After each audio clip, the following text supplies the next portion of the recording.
Hey you guys, just thought I'd make a quick video while I am driving, and yeah, we'll just play it by ear and have a little chit chat. I am starting to get hungry, but I don't know what I want to eat. Mexican is always good, but I don't want to spend a whole lot eating out. Me and Nicholas have been spending way too much money eating out, but you know, it's one of the few things you can enjoy during this COVID thing, for sure. Anyways, it's a pretty day here in Florida. We got lucky this time. No hurricane for us. Here where I am anyway. But anyways, my last video I just put up on YouTube about surviving the quarantine, well, dealing with grief during the quarantine. And so, you know, if you want to check that out, I'll have the link at the end of this video. But I just wanted to give you a real quick talk about when someone actually loses a loved one, especially a child. There are things that you really shouldn't say to them, and I don't mean this to sound mean or hateful, but I can tell you from experience, some things really just either hurt deeply when you say them, or don't help, or frankly piss us off. And we know that you only mean well, most people, but there are things that you don't understand when you're going through that grief process of losing that child. Like, people will say, he's in a better place. That is something we do not want to hear. Not now, not 20 years from now. Seriously. We know deep down in our hearts, if you believe, like I do, that he is in a better place. He is out of pain. That's another thing people say. He's no longer suffering. We know that. Pointing it out or saying those things, actually, it doesn't bring much comfort. So just don't say that, in my opinion. And another thing that people will say is, you know, I'm trying to think of all the examples. Like, if you have another child, you know, well, you got Nick. That's what they'll say to me. Yes, but one doesn't replace the other. I love Nick with all my heart, and people would say, well, you know, Nick needs you now. Yeah, I know that. He needs me and I need him. But, that doesn't make the situation any better, or make me feel any better, or make me not want to be with my youngest son. So, don't say that. We know that our kids need us. Otherwise, you know, a lot of us wouldn't have the strength to keep going. So we know that. The things that you can say to people that have lost a child and are dealing with that grief, you can say something like, I'm sorry for your loss. That is always in style, you know, as they say. It's a simple statement, but it means a great deal to us. Also, you can say, if there's anything I can do. We may never reach out to you because we are in such a tucked in ball of grief that we may not, but you saying it does give us that. So it's a kind thing to say and mean, if you mean it. If you don't mean it, don't say it. Any of these things. I guess the most popular thing that I still get to this day is, I can't even imagine. And I usually reply to that, I don't want you to. I hope you never do. Because I do. Sincerely, would not even wish on my worst enemy the pain of losing your child and the sadness and despair. I would never wish it on anybody. But if it happens, I would hope that, someone would talk to me like I'm trying to talk to you. I'm not an expert. I'm not a professional. I'm not a psychiatrist. And that's another thing that people say. Well, maybe you need to, get some help. You need some grief counseling. You need to see someone, talk to someone. I have no problem with counselors and therapy and things like that. But you have to remember, to each their own. They have to be willing to go, and they have to want to go. And it has to actually be a personal choice, because I honestly, therapy is not a thing for me. I can't deal with, sitting in a room full of people grieving. It's going to make me grieve harder, if that makes sense. I don't know if that makes sense or not, but it's like going to AA and all they talk about is drinking. So when you leave, you just really want to drink because that's the topic of discussion. So it really doesn't help certain people, like myself. Yeah, I've been to AA. Didn't help. Made me want to drink. But the point is, not everything works for everybody. And I'm one of those people who most definitely cannot deal with that right now. I'm not there. I may be able to deal with some. Sorry about the noise. I'm looking for my tape. To deal with some of those things later, but it's not something I can do now. I'm at the post office. I got a couple of things I need to mail, in case you're wondering why I'm making all this noise. I'm looking for my tape. See, and life has to go on, no matter what. So, there's that. Anyhow,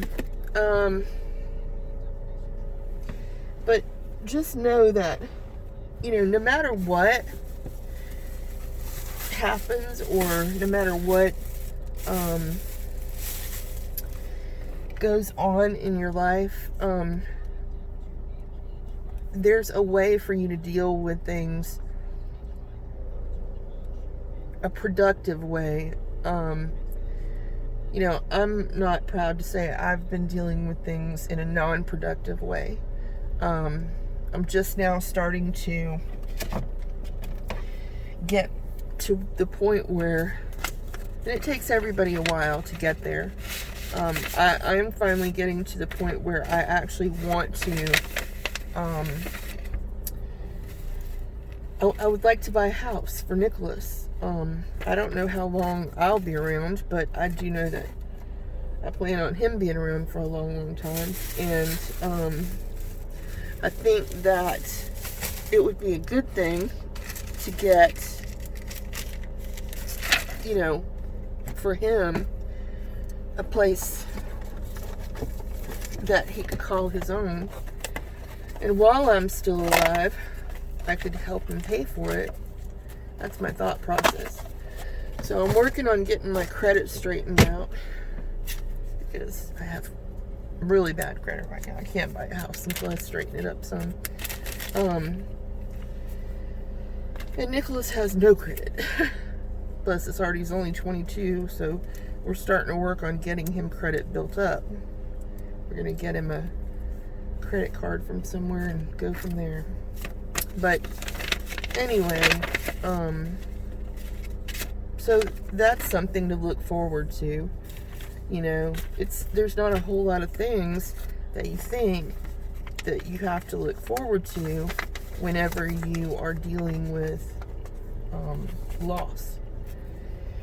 It seems like, and honestly, to be perfectly honest, there's going to be a period of time. It will end, I promise.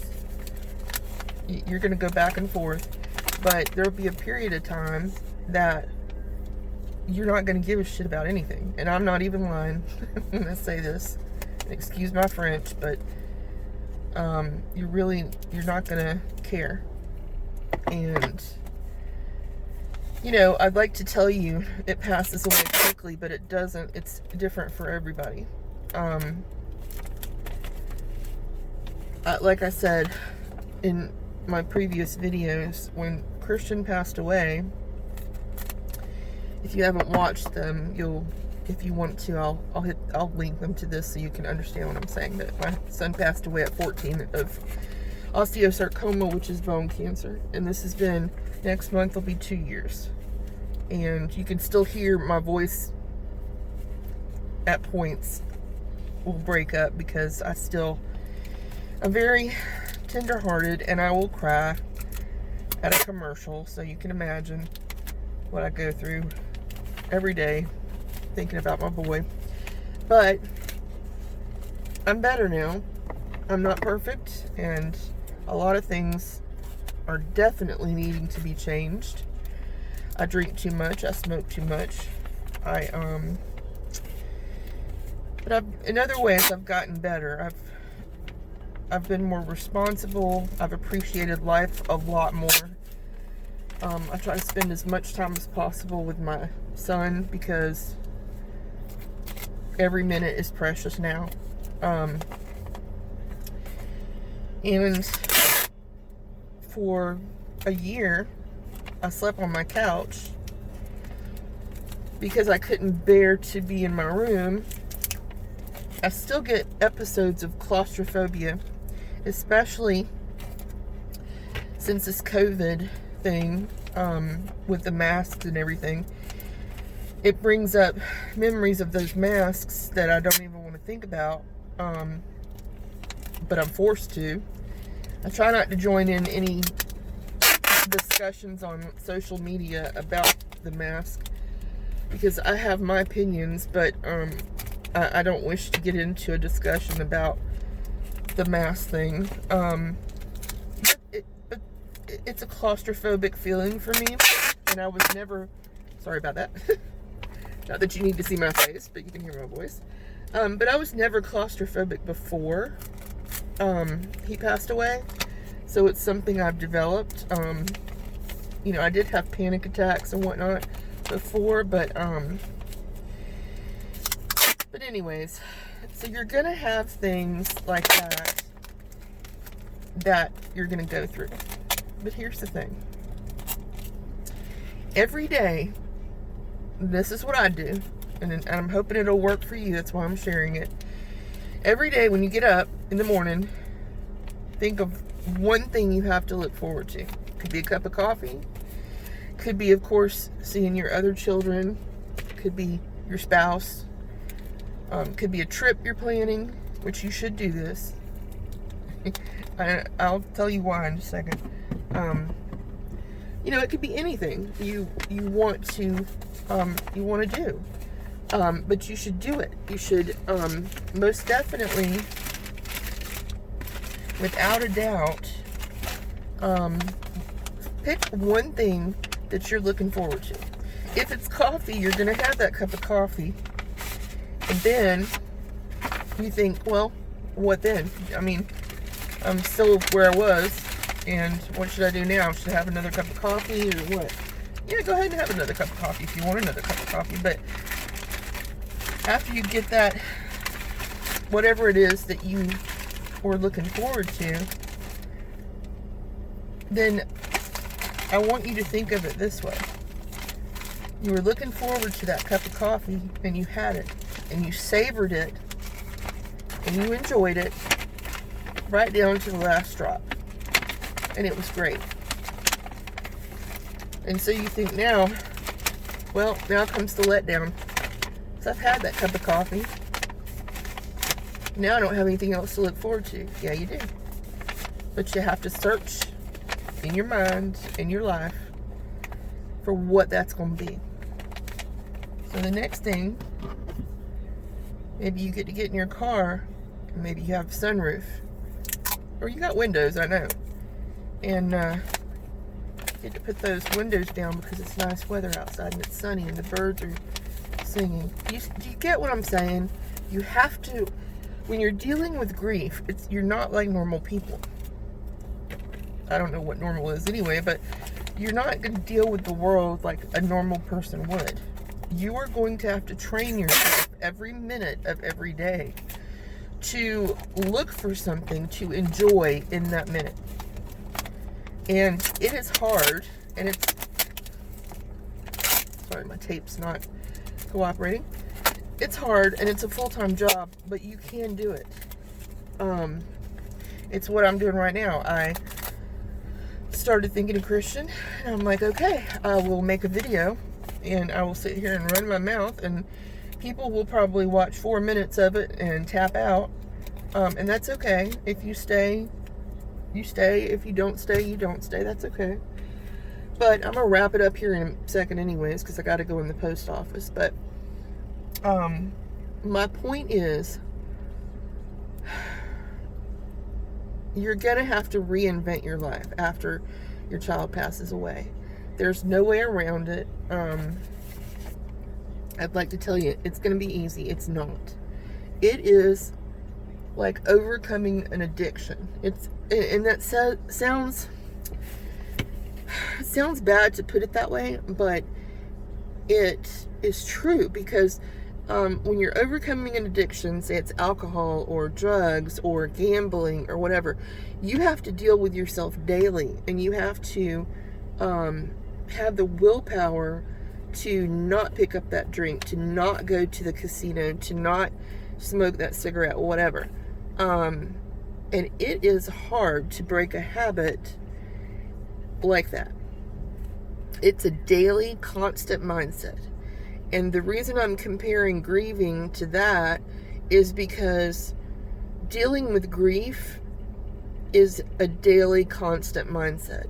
You're in the habit of having that child with you, or knowing where that child is on the earth every single day.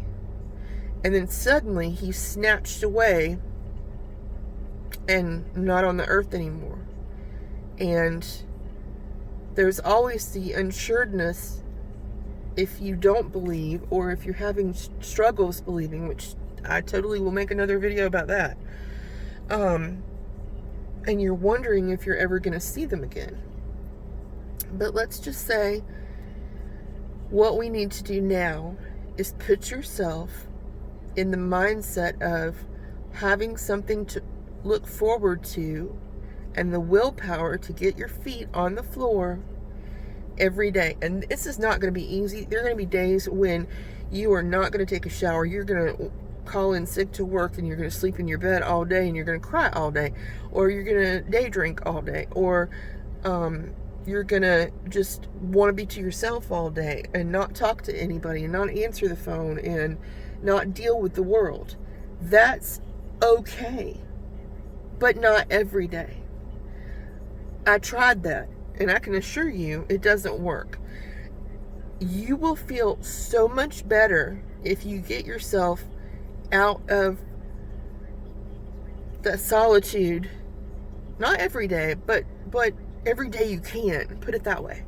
And you get out into the world, because you are still here for a purpose. You have something to give to someone else. It may be a smile, although we wear masks everywhere now, so smile with your eyes. But you have something to give. The reason you're still here is you have a job to do. And I firmly believe that my son was here for the time that he was, to lighten and brighten the lives of so many people. And when he got cancer, so many strangers and people he didn't know. And that was a wonderful purpose, because if you're put on earth to brighten people's day, and you do, what a wonderful purpose that is. I'm starting to get all teary-eyed, so I'm going to wrap this up. But my point of this video is, get up every morning, have the willpower to put your feet on the floor and to step out into the world and give yourself every single minute of the day something to look forward to. And yes, we all hate going to work. And yes, we all hate dealing with irate customers and so forth and so on. But that's part of the day. Look forward to 5 o'clock when you go in at 8 in the morning. You know, those kind of things. Just look forward to, you know, driving at night when it's not so much traffic and the wind is cool and you have your windows halfway down and your hair is flopping everywhere. Just give yourself a break and give yourself something to look forward to. And as I always say at the end of these videos, if you don't have a support system and you need someone to reach out and talk to, I am always here. I'm on Instagram as well. Direct message me on Instagram under Amy Daisy, just like the video, like the YouTube channel here, and I will get back with you. If you want to look at something to get your mind off things and more upbeat, I have DIYs that I do on here, different little things, Dollar Tree hauls and whatnot. This is just something I enjoy. Also going to have some art classes coming up for free on YouTube. So yeah, if you want to, you know, I'm going to have the supply list and you can grab some supplies and you can go ahead and paint with me and just get your mind off things. But if you need a support person, somebody to talk to, go ahead and direct message me over on Instagram. Leave a comment below if there's something that you're grieving about or some way you need help dealing with something, and I'll answer you back, or I'll make a video about it. But I just want you to know you're not alone, and we got to be there for each other and stick together. And I'm sorry about my little car ornaments and mask being in the way the whole time. But anyways, thanks for listening to me babble. I'll link some of my other videos. Follow me on Instagram if you can. I'm really bad about editing these videos and typing descriptions and whatnot. So you'll just have to be forgiving if you want to. And I'd love to have you as a subscriber so I can help you. And you can help me also as much as possible. So if you want to subscribe, hit the like button, the thumbs up, hit the bell if you want to be notified when I put up another video. And yeah, I really love you guys, and I hope everybody has a really, really good week. So, peace.